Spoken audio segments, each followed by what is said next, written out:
Diorang ingat semua benda dua gila. Zaman aku nangis, zaman keluar Maggi kat hidung. Oi. Itu kau sebut sendiri. Yelah, diorang ingat maksudnya. Jumpa lagi. Aku nak Jumpa lagi. nak private ada tak boleh pula.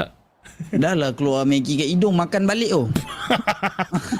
Mana aku makan balik? Jangan tu. Tak, dia akan balik. Sorry. Ni ada iklan. Wah, ini kalau aku letak kedai macam baik gak. Kedai lain jauh. Ya guys. Tak payah. Kau taser.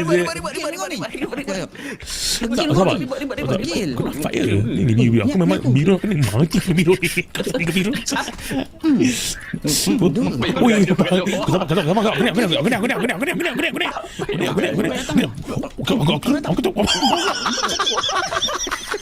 Sabar. Golek. Kenapa aku letak kedai ni?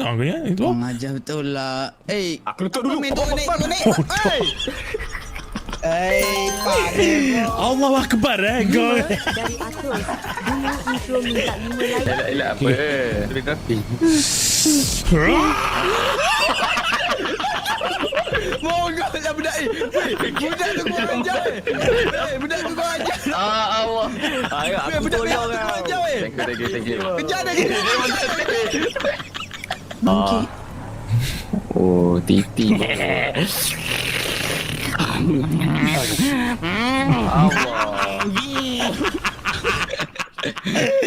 Aku ragak. Saya takkan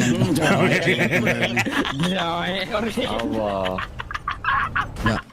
Raja titi jaga titi macam mana ni? Memanglah aku putih ni. Aku cuba. Jangan laju sangat Izul. Titi tu aku feel lah.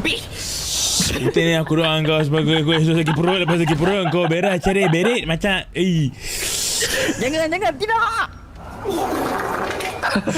Okay, nak. Supra baru. Supra kau tak? Kereta aku pakai ni. Wah, tengok. Wah.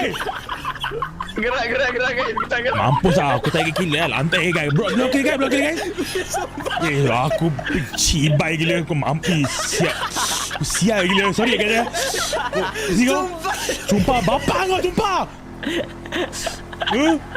Sigo.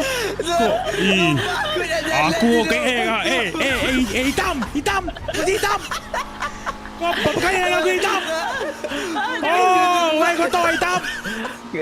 Aduh.